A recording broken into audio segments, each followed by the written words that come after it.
강한 회사는 요란하지 않다. 조용히 본질적 일에 집중할 뿐이다. 꼭 필요한 일에만 집중해 탁월한 성과를 내는 회사의 비밀. 일을 버려라.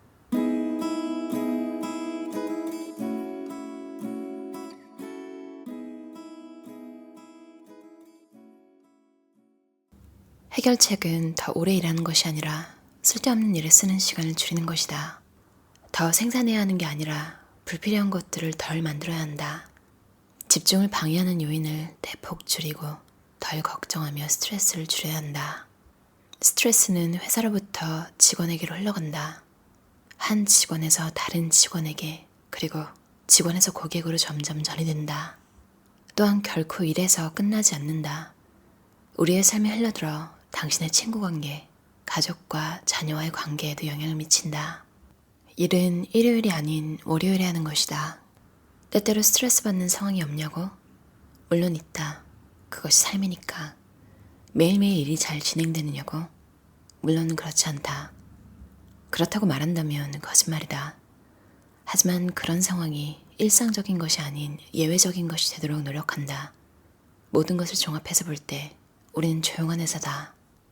선택과 훈련을 통해 의도적으로 그렇게 해왔다. 다른 회사들과는 다른 결정을 내린다. 우리와 비슷한 선택을 하고 싶다면 당신의 회사도 그 길을 갈 수 있다. 하지만 우선은 그 길을 원해야 한다. 당신의 회사도 조용해질 수 있다. 현대의 일터들은 정말 멀미가 날 정도다. 그런 무질서가 회사의 기본 상태라면 곤란하다. 걱정은 발전을 위한 전제 조건이 아니다. 하루 종일 회의만 하며 앉아있는다고 성공하지 않는다. 생각 없는 자들이나 계속 뛰어내리도록 이제 당신은 옆으로 한 발 물러서라. 조용함은 사람들의 시간과 집중력을 보호한다. 조용함은 일주일에 40시간만 일하는 것이다. 조용함은 줄이는 것이다. 조용함은 한계를 보게 한다. 조용함은 회의를 자주 하지 않는다. 조용함은 비실시간 소통이 먼저고 실시간 소통은 두 번째다. 조용함은 회사를 오래 지속시키는 관습이다. 조용함은 보다 독립적이고 덜 상호 의존적이다. 조용함은 이익을 가져다 준다. 영국의 생물학자 찰스 다윈은 하루에 4.5시간만 일하고도 종의 기원을 포함해 19권의 책을 집필했다. 창의력, 발전, 영향력은 폭력적인 장시간 노동에서 나오지 않는다. 작가, 프로그래머, 디자이너, 제작자, 제품 기획자처럼 창의적인 사람들의 일을 보면 잘 알 수 있다. 물론 어느 정도까지는 오래 일한 만큼 많이 생산하는 육체노동의 영역도 있다. 일 중독에 빠진 사람은 실제적으로 생계를 위해 몸부림치는 사람이 아니라 자신이 엄청나게 희생하고 있다고 떠벌리길 좋아하는 사람이다. 경영은 먹느냐 먹히느냐의 치열한 생존 경쟁에 대한 흥미진진한 이야기일 필요가 없다. 대부분은 그에 훨씬 못 미치는 지루한 이야기다. 폭발하는 자동차들을 뛰어넘는 거친 추격 장면이 펼쳐지기보다는 벽돌을 쌓고 페인트를 칠하는 쪽과 더 닮았다. 그러니 이제 당신은 미친 듯이 일하기를 멈춰도 된다. 날마다 즐겁게 일하는 것만으로 충분하다. 그 이상은 필요 없다. 우리는 평화를 원한다. 제국주의적인 야망 따위는 없다. 우리는 산업이나 시장을 지배하려고 애쓰지 않는다. 모두가 행복하길 바란다. 우리 몫을 얻기 위해 남의 것을 빼앗을 필요는 없다. 우리의 몫이 뭐냐고? 그건 우리도 모르고 또 중요하지도 않다. 매년 이익이 증가하고 있냐고? 그렇다. 우리는 그거면 충분하다. 우리의 시장 점유율이 2%든 4%든 75%든 아무 상관없다. 우리가 탄탄한 자본을 가지고 건강하게 사업을 운영하고 있는가? 이것이 중요하다. 비용을 감당할 수 있고 이익을 낼 수 있는 매출이면 충분하다. 우리는 고객에게 좋은 서비스를 제공하고 고객은 우리에게 많은 이익을 가져다 준다. 중요한 것은 그것이다. 시장 점유율을 2배, 3배, 4배로 높이는 것은 전혀 중요하지 않다. 일반적으로 회사들은 비교에 집착한다. 업계에서 1위인지 2위인지 3위인지에 대한 순위 비교뿐 아니라 가장 가까운 경쟁자와 각 특징을 하나하나 비교한다. 소설가 마크 트웨이는 비교할 때 모든 기쁨이 사라진다고 했다. 우리는 그의 의견에 전적으로 공감한다. 우리는 비교하지 않는다. 남들이 무엇을 하든 그것은 우리가 할 수 있고 하기 원하고 하기로 결정한 일에 아무런 영향을 주지 않는다. 우리가 유일하게 제거하려는 것은 시대에 뒤떨어진 생각이다. 목표가 없는 것이 목표다. 우리는 사업이 어떻게 돌아가는지 잘 안다. 단지 신경 쓰지 않을 뿐이다. 이익을 최대한으로 내지 못해도 상관없다. 레몬을 짤 때 마지막 한 방울의 레몬즙까지 다 쥐어짤 필요는 없다. 어차피 마지막에 나온 즙은 맛이 별로다. 목표를 쫓아가는 회사는 숫자를 달성하기 위해 종종 도덕성, 정직성, 성실성과 관련해 타협의 길로 가게 된다. 일단 목표보다 뒤처지면 좋은 이도는 밀려나게 된다. 정말 대담한 것은 목표를 세우지 않는 것이다. 목표 없이도 분명 훌륭한 사업을 할 수 있다. 세상을 변화시키지 마라. 세상을 바꾸겠다는 생각을 그만두면 당신과 주변 사람들의 어깨가 한결 가벼워질 것이다. 항상 쉬지 않고 일해야 할 이유는 이제 사라진다. 적당한 시간에 퇴근해도 내일이면 멋진 일과를 시작할 기회가 또 온다. 좋은 일을 시작하라. 고객과 직원 그리고 현실을 정당하게 대우하기를 시작하라. 세상을 바꾸겠다는 생각은 전혀 하지 마라. 그럴 때 오히려 기회가 온다. 세상을 억지로 바꾸려고 하면 될 일도 안 된다. 우리는 매 6주마다 그 다음에 할 업무를 결정한다. 그것이 우리가 세우는 유일한 계획이다. 이후의 일은 나중에 생각한다. 단기 계획을 고수하면 마음을 쉽게 바꿀 수 있다. 그렇게 할 수 있다는 것은 무척이나 안심되는 일이다. 이로 인해 완벽한 계획을 세워야 한다는 스트레스와 압박감은 사라진다. 그리고 장기 계획을 세우면 안전에 대해 잘못된 생각을 갖게 된다. 먼 미래를 예측하지 않을 때 흐릿하게 보이는 것들을 없앨 수 있다. 미래는 통제할 수 없는 수백만 가지의 변화무쌍한 변수로 가득한 거대한 관념이다. 당신의 결정을 내리기 위해 사용할 수 있는 가장 좋은 정보는 바로 그 순간에 있다. 우리는 그런 순간들을 기다렸다가 결정한다. 편안함은 멋진 것이다. 발전을 위해서 불편이나 고통이 필요하다는 것은 잘못된 논리다. 솔직히 말하면 운동도 마찬가지다. 더 건강해지기 위해 몸이 상할 정도로 노력할 필요는 없다. 물론 우리도 가끔은 다음 단계로 도약해야 하는 지점에 이른다. 마지막 단계에서 작업은 힘들고 때로는 고통스럽다. 하지만 이것은 예외이지 원칙이 아니다. 당신이 무언가에 대해 전반적으로 불편하게 느낀다면 그것이 맞지 않기 때문이다. 인간은 의문이 들거나 옳지 않은 상황일 때 불편을 느낀다. 이를테면 끝없이 야근을 해야 한다든가 투자자들에게 사업에 대해 과장되게 떠벌려야 한다든가 민감한 개인정보를 광고업자들에게 파는 상황이 그렇다. 만약 당신이 그 불편한 마음을 계속 억누르고 일한다면 결국에는 자기 자신과 자신의 방식 그리고 도덕성마저 잃게 될 것이다.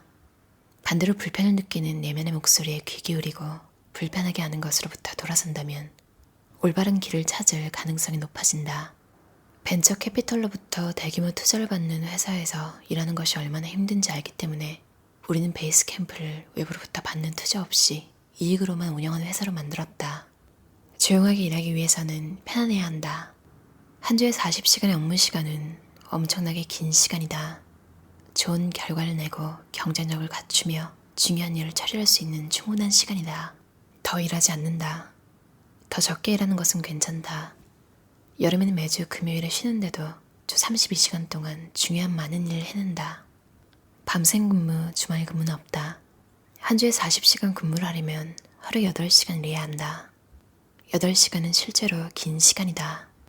그것은 시카고에서 런던으로 직항하는 비행기를 타고 날아가는 데 걸리는 시간이다. 해야 한다고 생각하는 일 가운데 대부분은 전혀 할 필요가 없는 것들이다. 그런 일은 종종 불필요한 선택으로 인해 해야 하는 일일 뿐이다. 불필요한 일을 없애면 필요한 일만 남는다. 당신에게 필요한 것은 하루 8시간씩 한 주에 5일간 일하는 것이다.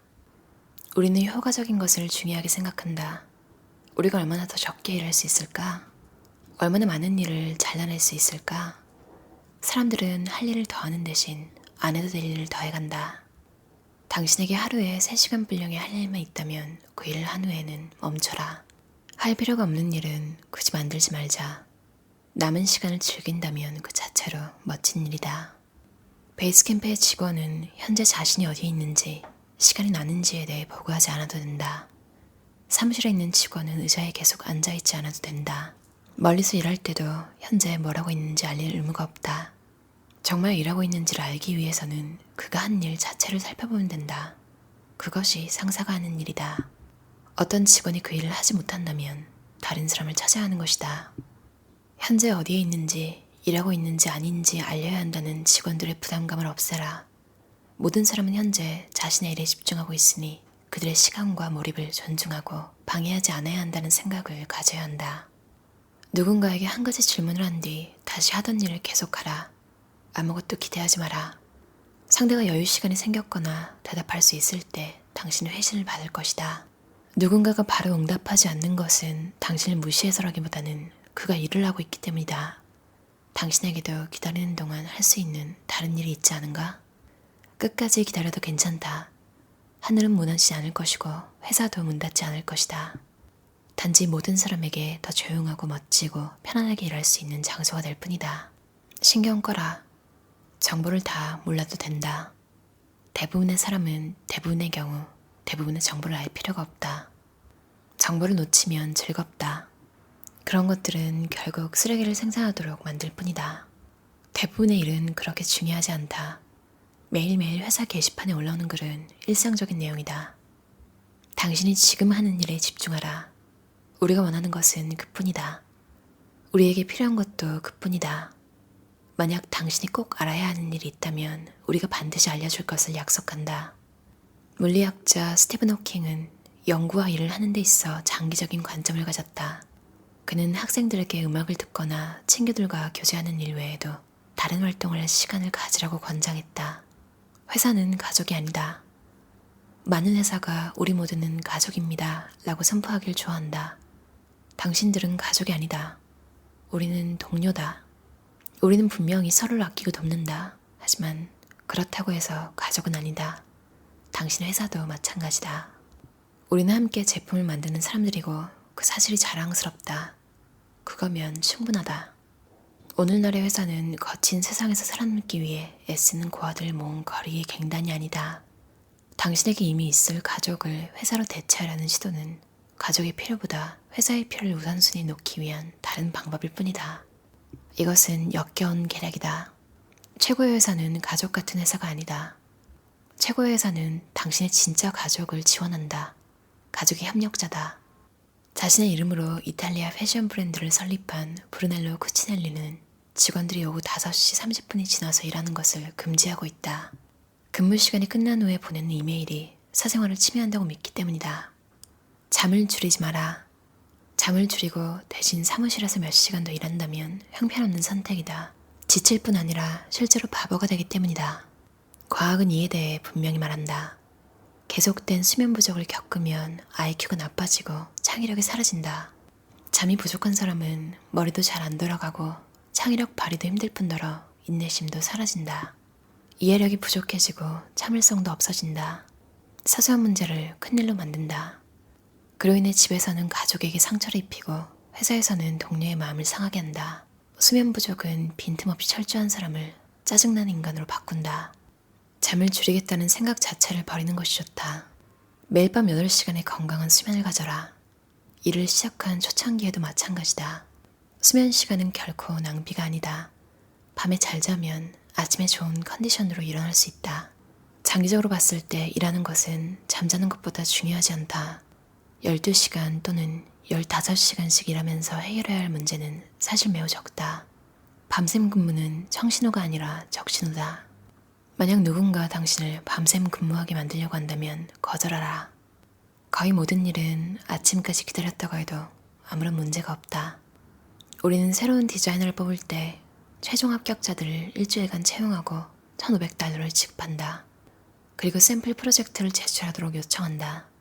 그렇게 하면 결과물을 가지고 그것이 시대에 맞는 디자인인지 실제적인 것인지 온전히 그들 자신이 작업한 것인지 평가할 수 있다.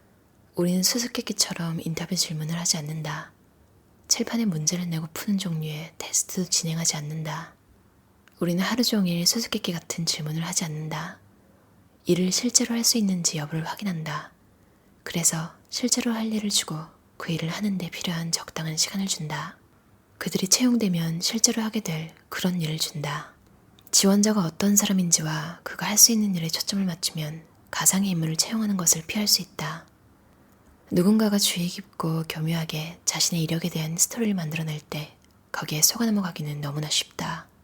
훌륭한 이력, 좋은 학교, 유명한 전 직장들의 목록, 이런 것을 좋아하지 않는 사람이 누가 있겠는가? 하지만 이런 것들 때문에 회사는 늘 적합하지 않은 직원을 채용하게 된다. 지원자의 현재 능력이 아닌 그가 전에 가졌던 자격을 기준으로 직원을 뽑기 때문이다. 그가 어떤 사람인지와 그가 할 수 있는 일에 초점을 맞춘다면 더 많은 구직자들에게 기회를 주는 결과를 가져오기도 한다. 그러면 학창시절의 어느 한 시기에 학점 따위는 신경 쓰지 않았던 사람을 점수로 걸러내지 않을 수 있다. 독학으로 공부한 사람을 학력을 이유로 불합격시키지 않게 된다. 몇 년 이상의 경력이라는 추상적인 조건 때문에 일을 쉽게 배울 수 있는 고위급 직원을 놓치지 않을 수 있다. 누구도 시작하자마자 잘할 수 없다. 각 회사는 광범위하게 다르다. 업무를 이끌어가기 위해 필요한 기술과 경험은 회사마다 다른 경우가 많다. 회사와 똑같은 조직에서 똑같은 일을 했던 사람을 채용하지 않는 이상 누구도 입사하자마자 즉각적으로 최고 속도로 일을 시작하고 바로 실적을 낼 순 없다. 지나친 기대는 실망으로 가는 지름길이다. 우리는 아직 개발되지 않은 잠재력을 가진 직원을 양성하는 것이 이미 정상에 있는 사람을 데려오는 것보다 훨씬 신나는 일이라는 사실을 알았다. 재능을 계속 키우고 성장하게 하려면 인내가 필요하다.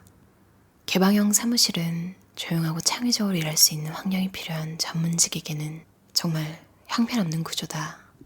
그들에게는 조용히 생각하고 최선을 다해 일할 수 있는 평화롭고 조용하며 프라이버시가 보장되는 공간이 필요하다.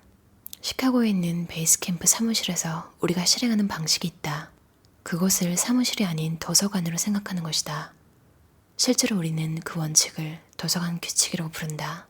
세계 어느 곳에 있는 도서관에 가더라도 당신은 똑같은 상태를 발견할 것이다. 모든 도서관은 차분하고 조용하다. 사무실도 그래야 하지 않을까? 우리 사무실을 처음 방문하는 사람은 그 고요함과 정적 때문에 놀란다. 시인이며 시민운동가인 마야 안젤루는 소박한 호텔방에서 혼자서 글쓰기를 좋아한다.